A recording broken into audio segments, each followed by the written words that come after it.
सबसे बड़ी बात तो यह है, ठीक है, अस्पताल में इलाज मुफ्त हो गया, मगर उसके लिए जो दवाइयाँ लगती है वो दवाइयाँ भी यहाँ पे मुफ्त मिलेगी। ऐसी कौन सी भी बीमारी नहीं है जिसका इलाज अगर प्राइवेट हॉस्पिटल में हो सकता है और ये हॉस्पिटल में नहीं हुआ। ये प्राइवेट ही हॉस्पिटल जैसा हॉस्पिटल रहेगा। जो हॉस्पिटल का संचालन करना है, उस संचालन के लिए हमने एक एजेंसी अपॉइंट की है और उस एजेंसी को गवर्नमेंट ऑफ महाराष्ट्र की महात्मा फुले जन आरोग्य योजना का उसको जोड़ दी है। जो भी पेशेंट आएगा, जो पीला या केसरी रेशन कार्ड धारक हो, उसको आते वक्त ये कॉन्फिडेंस हो यहाँ पर उसे कुछ पैसा नहीं लगने वाला है। तो 1 रुपये भी खर्चा नहीं होगा और चाहे इलाज हो, चाहे बाईपास हो, चाहे कैंसर के लिए तो बहुत ही ज़रूरी है। क्योंकि क्या होता है कि एंजियोप्लास्टी हो, बाईपास हो, कैंसर रिलेटेड कुछ भी उपचार हो तो उसके लिए प्राइवेट हॉस्पिटल में लाखों रुपए लगता है। किधर 7 लाख, 8 लाख, 10 लाख, स्टेन लगाने के लिए भी 3-3, 4-4 लाख रुपए लेते हैं। तो ये सभी चीज़ें जो है वो मुफ्त में उपलब्ध किए जाएंगे। और मेरे ख्याल से ना बच्चों के हो, बूढ़ों के हो या महिलाओं के हो, सभी चीज़ें यहाँ पे मुफ्त मिलेगी। तो मेरे ख्याल से ऐसी कौन सी भी बीमारी नहीं है जिसका इलाज अगर प्राइवेट हॉस्पिटल में हो सकता है और ये हॉस्पिटल में नहीं हुआ। ये प्राइवेट ही हॉस्पिटल जैसा हॉस्पिटल रहेगा। क्योंकि स्पेशल जो ये बारे में, इसके बारे में जो महात्मा फुले जन आरोग्य सेवा के बारे में जिसको मालूमात है, ऐसी एजेंसी को ये काम दिया गया है और प्राइवेट हॉस्पिटल के लेवल पे ही हॉस्पिटल रखेंगे और गवर्नमेंट भी ये सब इंस्पेक्शन करने के बाद में ही उनको हर जो इलाज उन्होंने किया है उसका पैसा देगी। तो 1 रुपये भी खर्चा नहीं होगा। और सबसे बड़ी बात तो यह है, ठीक है, अस्पताल में इलाज मुफ्त हो गया, मगर उसके लिए जो दवाइयाँ लगती है वो दवाइयाँ भी यहाँ पे मुफ्त मिलेगी। हम मेडिकल दुकान में जाके पैसा देके हमको दवाई की जरूरत नहीं पड़ेगी। सलाइन ये लेके आओ, 10 सलाइन लेके आओ, या ये टैबलेट लेके आओ, या ये स्टेन लेके आओ, ऐसा नहीं होगा। जो भी चीज़ें लगेगी वो हॉस्पिटल में जो बीमारी के अनुसार वो सभी चीज़ें वहाँ पे मुफ्त मिलेगी।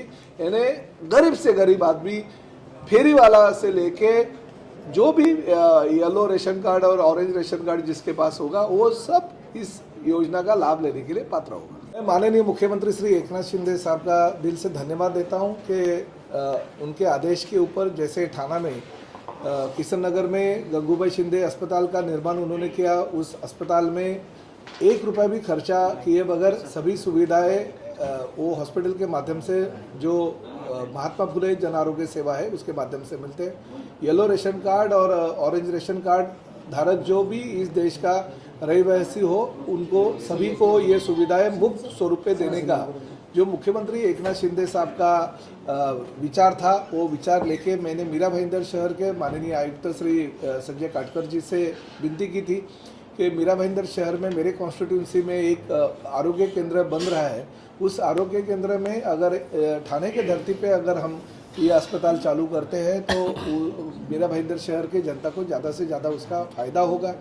मीरा भाईंदर शहर में अस्पताल तो बहुत है, मगर ऐसा अस्पताल नहीं है जिसकी वजह से लोगों को और भी मुफ्त इलाज मिलने की जो संभावना है वो निर्माण हो जाएगी।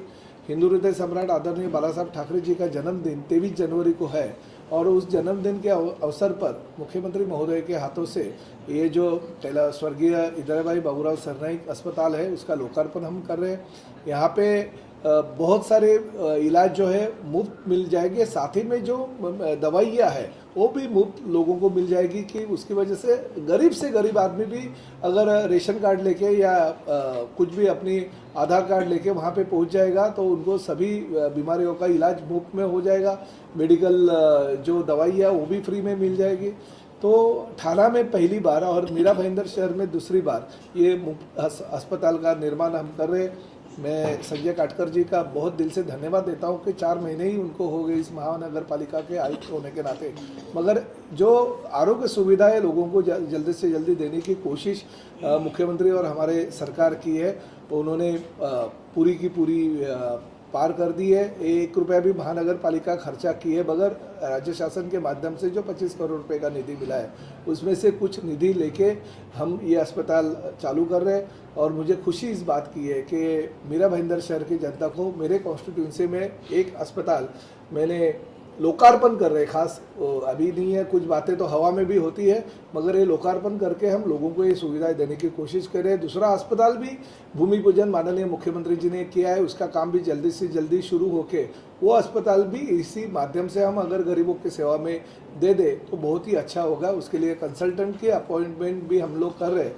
और फिर एक बार मैं आप सभी लोगों के माध्यम से, चाहे कैंसर हो, चाहे हार्ट पेशेंट हो, चाहे फ्रैक्चर या किसी भी इलाज हो, हर इलाज का ये अस्पताल में इलाज किया जाएगा हर बीमारी का। तो आप सभी लोगों के माध्यम से मैं माननीय मुख्यमंत्री जी और संजय काटकर जी का धन्यवाद देता हूँ। ये 100 बेड का अस्पताल रहेगा और 24 घंटा ये अस्पताल चालू होगा। महाराष्ट्र शासन, महाराष्ट्र के सम्माननीय मुख्यमंत्री नामदार एकनाथ शिंदे सर, इस क्षेत्र के विधायक सम्माननीय प्रतापराव सरनाईक साहब, इनके सहयोग से महापालिका कैशलेस हॉस्पिटल जनता की सेवा में 23 जनवरी से लाएगी, लोकार्पण होगा उसका। इस अस्पताल में जो 3 बड़ी चीज़ें थी, उसमें से अकोमोडेशन रिजर्वेशन के माध्यम से हमें बिल्डिंग मिली है। अंदर की जो मेडिकल फैसिलिटीज़ देनी है, मेडिकल इंफ्रास्ट्रक्चर जो खड़ा करना है, उसके लिए गवर्नमेंट ऑफ महाराष्ट्र ने निधि दिया है। इसके लिए सम्माननीय सरनाईक साहब ने पूरी कोशिश की है। और तीसरी चीज़ है कि जो हॉस्पिटल का संचालन करना है, उस संचालन के लिए हमने एक एजेंसी अपॉइंट की है और उस एजेंसी को गवर्नमेंट ऑफ महाराष्ट्र की महात्मा फुले जन आरोग्य योजना का उसको जोड़ दी है। जो भी पेशेंट आएगा, जो पीला या केसरी रेशन कार्ड धारक हो, उसको आते वक्त ये कॉन्फिडेंस हो यहाँ पर उसे कुछ पैसा नहीं लगने वाला है। ये नाम में ही हमने इस चीज़ को कैप्चर किया है ताकि ये कॉन्फिडेंस मरीज़ों के और उसके रिश्तेदार के दिमाग में बना रहे। और ये सुविधा मुझे लगता है कि थाना के बाद हमारे यहाँ मेरा भांदर में शुरू हुई है। थाना में जो पायलट किया गया था, ये पायलट सक्सेसफुल हुआ है और ये मेरा भांदर में सक्सेस करने की हमारी पूरी कोशिश है और उस कोशिश में हमें आपका भी सहयोग लगेगा। मैं इस कैशलेस हॉस्पिटल के लिए सम्माननीय मुख्यमंत्री एकनाथ शिंदे सर, सम्माननीय विधायक श्री सरनाईक साहब, इन सबका दिल से शुक्रगुजार हूँ और आशा करता हूँ कि ये सुविधा लोक हित में, लोक लाभ में रहेगी। Thank you.